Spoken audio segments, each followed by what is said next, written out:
welcome to this week's video. This video has been a long time coming because I kept procrastinating it, I guess because this project has felt like a big deal to me and I wanted to do it justice, but then it occurred to me that by putting it off, I'm just never going to make it. So today, here we are, I'm biting the bullet. I'm going to tell you all about how I found my personal colour palette. The weather is trying to kill us here today, so I have an iced coffee. I'd recommend you also get yourself a beverage that is in accordance with the weather that you're currently experiencing. And I'm going to talk you through precisely the background to this project, and also then maybe we can go through and see what I've learned. So back in 2021, I was just getting back into my art practice. I've always loved colour and I was watching so much YouTube at the time. I still do. I still watch a lot of artists on YouTube, and that was partly the inspiration for making this channel to begin with.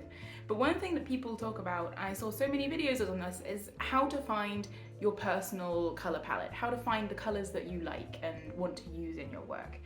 And I tried a few of these methods, but they all seemed to be driven by things which were not relevant to me at the time. I didn't have an established art practice. I don't have a subject matter that I particularly enjoy to represent in my artwork. I don't have a style, and which is fine. For the record, I'm not actively trying to develop my style. I just wanted to know what colors I like because that's the focus of mine. And I came up with my own idea. What if, for my sketchbook practice only, every month I pick a different set of colors that I would only use in my sketchbook for that month. In other projects I can use whatever I want, but in my sketchbook I would pick a set of materials that are within a limited color palette that would be my unique color palette for that month.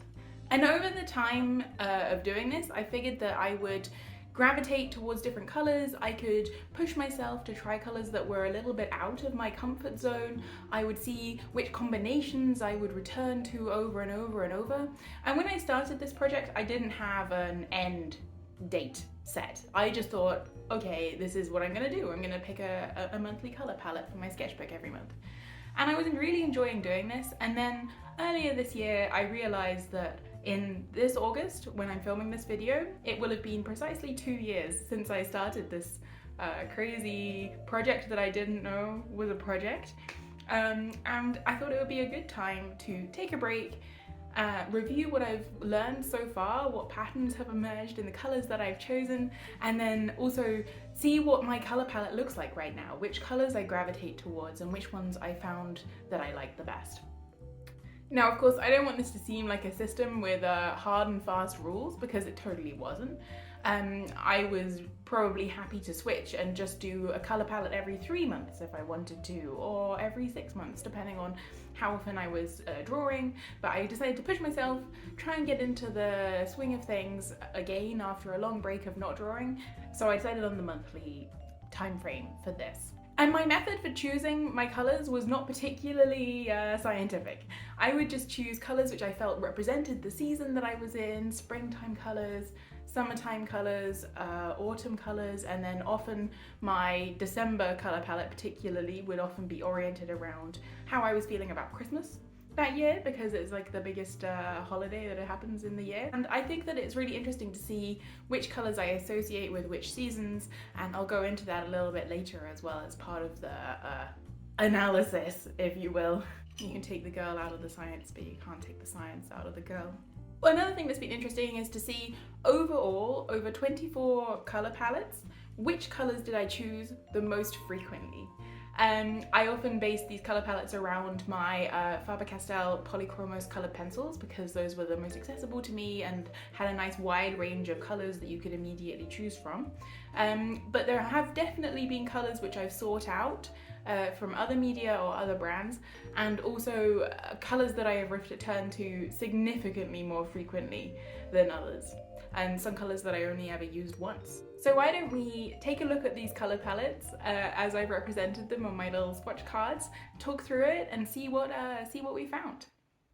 Also, if you're really enjoying this video and you've made it this far, then you might want to give it like a quick thumbs up and hit the subscribe button. I'm really determined to hit 1,000 subscribers this year. That would be like absolutely incredible. So if you haven't subscribed and you've watched this video and maybe another of my videos, then please consider doing so. It doesn't cost you anything at all. And maybe, you know, tell somebody else about the channel.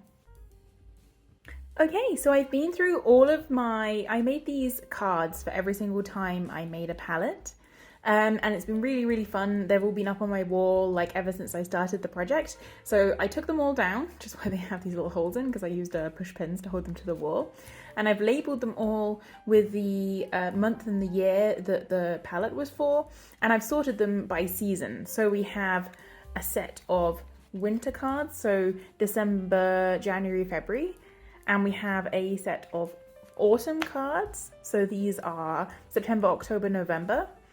Spring, so March, April, May. And then summer, which is June, July, August. And I've turned them over because I haven't looked at these as a set yet, and I wanted to give you like my true first impressions of all of my sort of seasonal color palettes. And so let's start with spring. Why not? So drum roll please, let's see what we've got.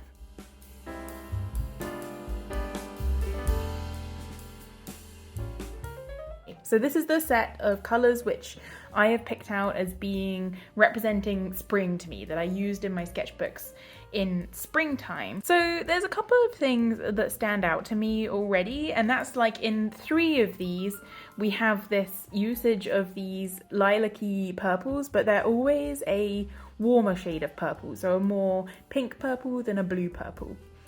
In a couple of them, we have a dark blue. So this is like a sort of a Delft blue, and this is like an Indanthrone blue. And these sort of teal greens. So this teal here, and also here, and then it came back in the next year in March as well. Including this sort of like very vibrant minty green, which I'm not such a fan of, to be honest. But, you know, I think I was trying it out to see if I could make it work. One of these does not feel so spring-like to me, and that is this one. This feels like it could be like a September color palette to me. It doesn't feel quite so spring-esque, because when I think of spring, I think of like spring flowers, which are quite often purple and yellow. This is also the time, I think, where you start to see these. I obviously tried out using these bright yellows. The bright yellows didn't make it back in the second year, but this sort of deep orangey vermilion red did. So I think it's interesting that the bright reds sort of followed through in the following year when I had to choose spring palettes, but these bright yellows did not. And in the second year, I wasn't so much into the olive greens for spring, but I still do feel like this color palette particularly feels like spring to me. I think this might be one of my all-time favorites. This one here, with the varying shades of olive and the light orange and the dark orange and then the teal green. I really, really love this set of colors, and I think that, yeah, this feels very me. I also really like this set of colors, though I don't see myself, I think I struggled to use it. And I think it's because these colors, the light yellow and the light blue, didn't really seem to go that well with the others. I think that maybe if I cover them up, then these 6 colors look just as good together as if there was the light yellow there.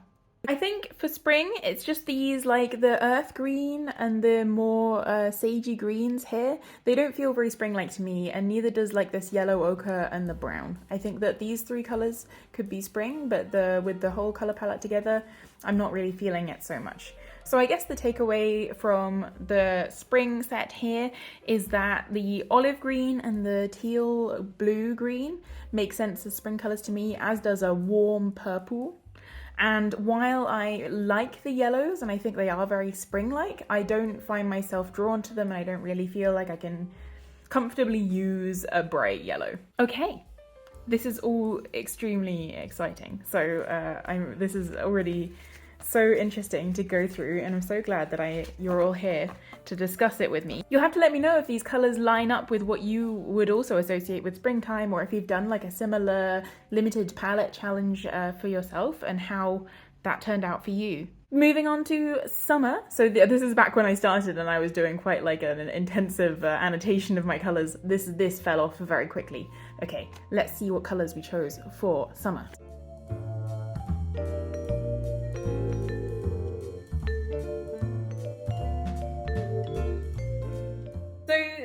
This is an interesting selection to me. So there are some patterns that jump out at me immediately. We have this olive green, again, following through from spring. So I think this might just be like a green preference for me. And then also, as opposed to the warmer blues or the teal greens that we saw in springtime, I'm seeing the warmer blue, so the ultramarine a couple of times, but then also these sort of more true cyan blues, like a sky blue, and even like a bit of a sort of a cobalt teal color coming through here. In addition to this, we still have these bright yellow colors from springtime, and we only have one instance of purple, and that's this color palette. I want to talk about this color palette a little bit more because I think I was really pushing my comfort zone here, so I think it's a little bit of an anomaly.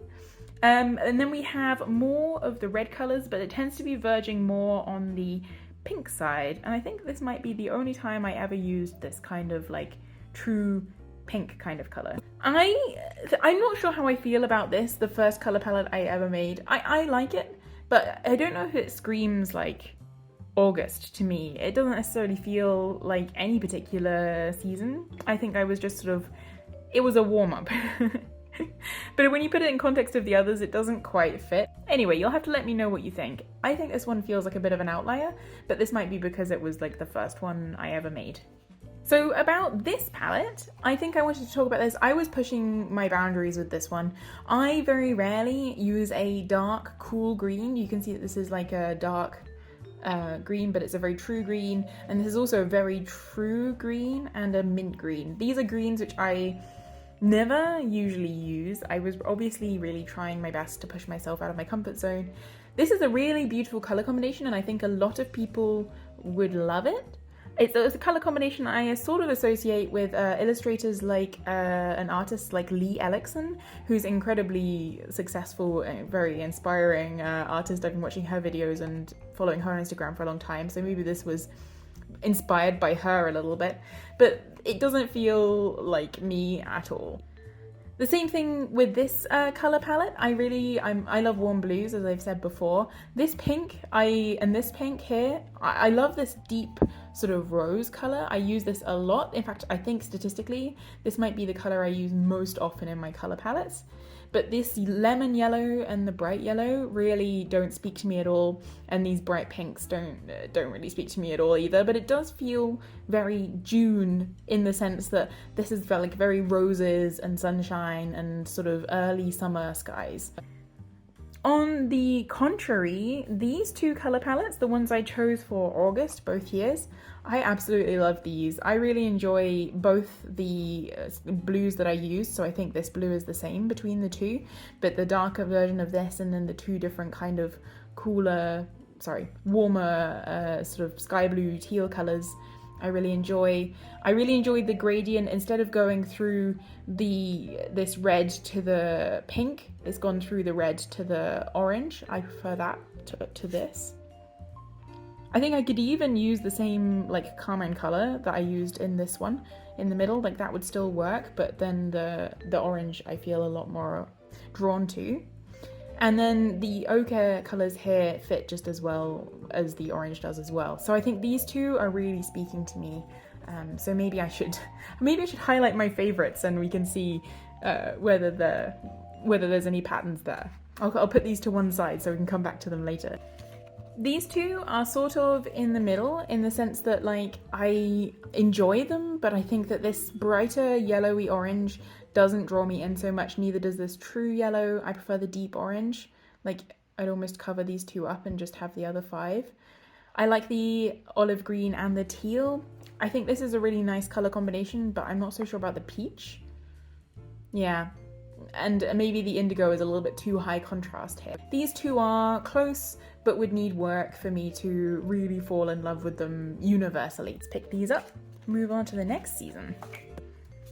Okay, so into autumn, which is usually one of my favorite seasons. Lately I enjoy summer more, but usually autumn is classically my sort of the season I vibe with the most. So let's see what we have here.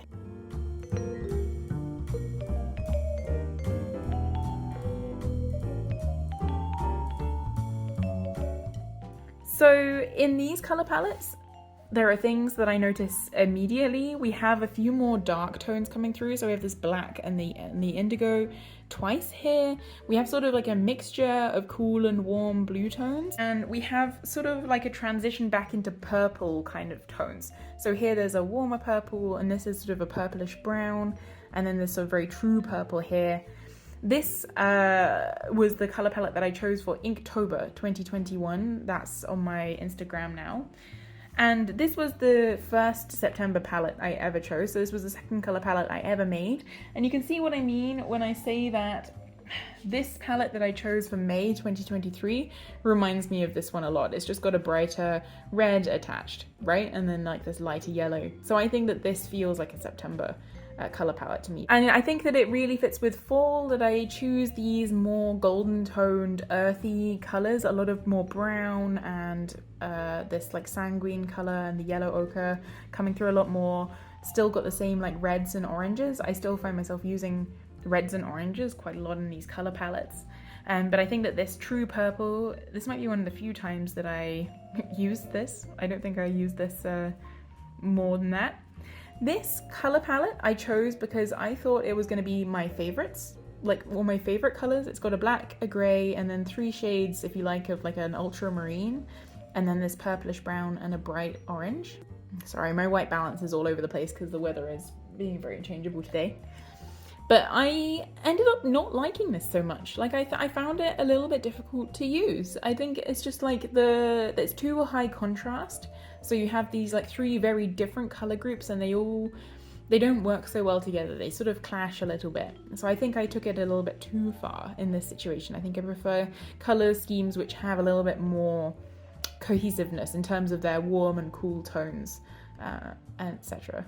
This color palette as well, I feel like was just a little bit limited. I think again, this indigo needs to be in a very specific context for me. I think that where I am right now, that's a little bit too high contrast. I think it would have been better to choose like a different dark blue in place of the indigo. I find it a little bit jarring, and even I would say the same here. And this sort of middle olive yellow, I'm not really like big of a fan of that either. But overall, I really like the vibes here. If I had to pick a favorite, honestly, I think I'd pick this one, which has my favorite dark red. This is the Faber-Castell magenta pencil, by the way. Absolutely in love with that color, which is funny because I'm not really much of a pink tones person, as you will have seen. But the combination of this with the warm purple, the cyan blues, and then the warm earth tones, I really, really like this one. So now we're on to the final season of the seasonal analysis, and that is the winter colors.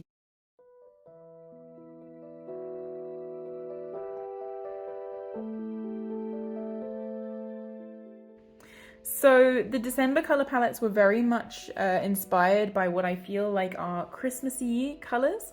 And that means that I chose a lot of reds and blues, because I think of red and blue, I like to go for like a Scandinavian kind of vibe at Christmas. I don't tend to go for like the classical red and green. It's not really my thing. I prefer to use more blue tones and these nice warm reds. This really feels like a vintage Christmas card design to me. When it comes to January, so the first year, I sort of was really loving these red tones, I think, so I didn't want to give them up. And I replaced the blue with these shades of grey. And I remember really, really loving this colour palette. I didn't want to give it up. I was really enjoying just using a colour and then the monochrome. So maybe in the future, I would experiment also with using different shades of one colour and monochrome. That would be a fun project to do, I think. And I also really loved this January palette, where I finally used this indigo in a context which I liked, but I think the fact that there's another dark green tone here really makes the difference. Again, I've used these warm earth tones which come from the autumn. This could almost be a November color palette to me, but admittedly, November and January have very similar vibes, so maybe that's why.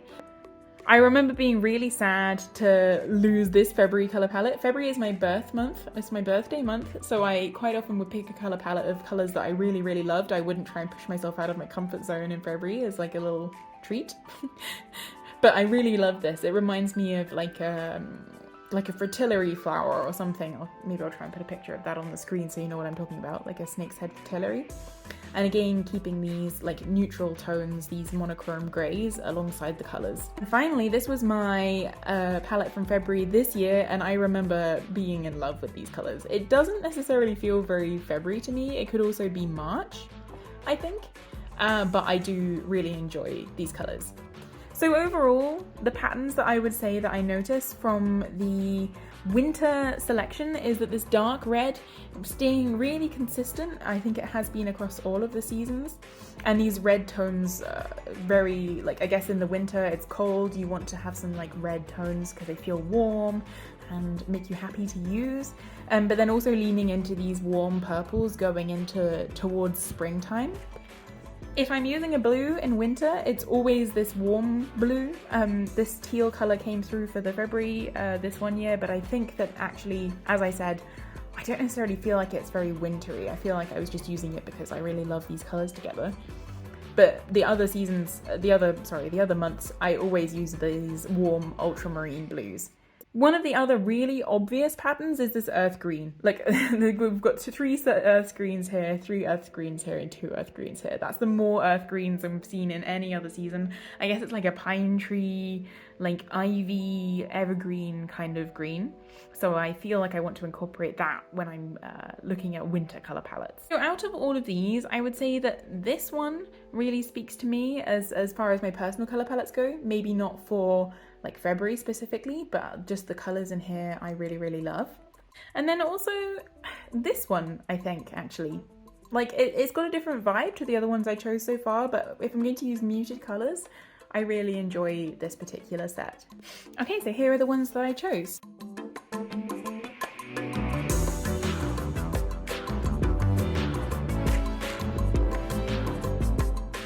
Wow, okay, I'm a little surprised, to be honest. I was expecting to see more warm blue here, because in my head I really enjoy using warm blue, but maybe I need to question that. Maybe I need to try using more of the cool blues. So we have 2 major green families here. We have the earth greens from this palette, and then also the olive greens across all of the others. I think these olive greens obviously really speaking to me, as well as these reddish oranges. So I don't see any yellow here, like a true yellow. I just think that that doesn't really work with my personal like preferences. But I do see this warm yellow earth tone, which sort of corresponds to this. I really enjoy quinacridone gold as a yellow in my watercolours, or like a Nicolazo yellow. I tend to go for the yellows which are warmer and more earthy as opposed to the bright true yellows, and I think that this is showing here, as well as these, like, there's no browns here, right? Like, there's like these golden earth tones, which I really enjoy, the reddish earth, but I don't necessarily use like a raw umber or a burnt umber. A couple of the indigos here, which I think indigo is one of these colours I really enjoy. And also my favourite sort of dark red tone coming up over and over again. And this is also something that I would have predicted. The third colour group that I would say, maybe third, I haven't been counting. In my head, it's the third colour group that jumps out at me here is these teals. So we have a teal here, and then the teals in this group and also in this group. I think that these blue-greens I really enjoy. I tend towards the blue-green more than the green-blue, if that makes any sense at all. But I think that it's really interesting to see which colours are not here. And the colours that are not here are like a bright blue-violet, not to be seen, a bright true green, and a bright true yellow, not really here at all. And obviously these tendencies that I'm talking about right now, they might be completely different in a couple of years, but this is how it stands, how I've learned about myself over the last 2 years. Things that have remained consistent is that those are colours that I would just not choose. But maybe you have a completely different colour palette. You could also share your favorite color palettes with me, say like on Instagram. I'd really love to see all of the colors that you guys choose. So I mentioned before that I think that this dark red tone is the color that I use most often in my color palettes. Oh, there's a hair here. Oh no. So I thought I would collect together all of the color palettes which use this color and we could have a look at them all together.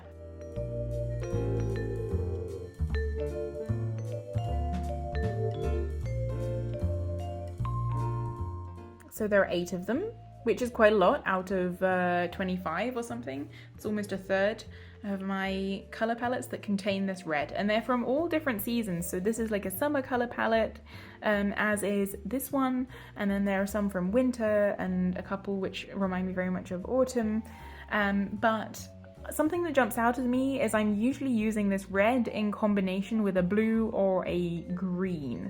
The one exception is when I combined it with this monochrome system of greys, but I think that that is a bit of an exception in and of itself because, you know, it was more of an experiment with using just one color and then monochrome. I think that this is really interesting, and it's quite often in combination with brighter tones of red or pink, or moving into the warm purples. So I think that these like warm, deep magenta colors, and also then the bright red oranges, that sort of spectrum of analogous colors is something that I really enjoy using. So that's something that I didn't know about myself until really just now. So this is really helping me learn how I can use my colors going forwards, and I'll probably go back through all of the things that I've spoken about today and make notes and really think about how I use color and how I want to use color in my work going forwards. I think it's interesting to me that the color palette that least appeals to me out of all of these is this one because of the bright yellows. There's just something about the bright yellows. I would rather just not have them. Like with these all look so lovely, and then this just throws it all off for me. I can't explain it. I think it's so interesting how everyone's brains just work differently when it comes to perceiving color and having color preferences. Okay, so to finally sort of wrap up this video, I wanted to show you how I think this has culminated in what I would currently define as my personal color palette. So I was doing some swatching the other day, as you do, and I was swatching out all of my color pencils that are my favorites, like the ones which I bought from Derwent Lightfast and from Caran d'Ache Luminance, and just picking my favorites. I've swatched these on my channel before, so I'll maybe link those videos in the description. But one thing that I thought was how well this represents what we saw in these palettes today. So here is the sheet that I swatched them all out on. It doesn't quite fit on the page, but you can see in these warm tones how there is no vivid yellow here. There all goes straight from this very pale primrose yellow right into the golden sort of quinacridone gold or earthy tones. And then straight from there, bypassing the yellow oranges and straight into the deep earthy oranges and reds.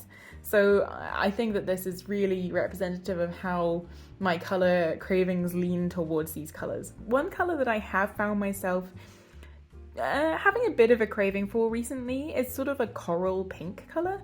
I think I'll have to explore that one in the future, but this is where it is right now, and I really find myself so drawn to all of these colors.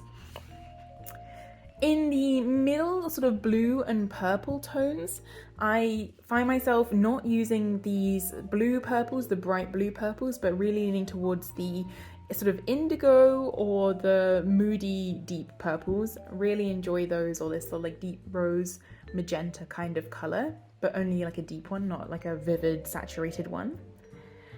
And then when it comes to blues, like I said, we've got this indigo, but then also this sort of indanthrone blue color and this ultramarine and the light ultramarine, which are really like staples to me. I really find myself loving these colors, though I do think that the whole palette would work without the ultramarine. I think that this blue is close enough. I do have a couple of light purples here. I think that the lavender colors I find myself more able to use, especially this sort of like light lavender rather than the bright blue purple. I prefer a deep blue purple or a very pastel blue purple, but then this lavender color is also great. I think that these three colors go so well together, and sort of this color and this color match very well together. I do have an earth tone here that I don't use very often. It's sort of a taupey brown, but I do really enjoy this color, so maybe I would explore this if I was going to go on an investigation into earth tones and combining earth tones with my personal palette, which is something I do plan to do in the future, by the way. Let me know in the comments below if you'd be interested in seeing a video on that one. And then when it comes to the green tones, I have this very bright turquoise green and a deeper turquoise green, which I really, really enjoy. I have one deep green that's more of a bluish deep green, like a perylene green, and then two shades of this sort of earth green color that I've been using so much in my winter color palettes. Really enjoy these three together. And I think that this bright teal, while it's sort of a lot more saturated than all the other colors on the page, it does provide like a nice contrast in that sense. It provides like a pop of color that I don't find too much. And then finally, this set of olive colors. So this moss green kind of color, this bright olive yellow, which I really enjoy. I think it's a little bit greener in person than it's coming across on camera.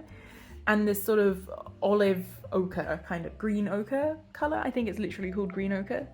But these three colors I find very, like, I could use them in any time of year.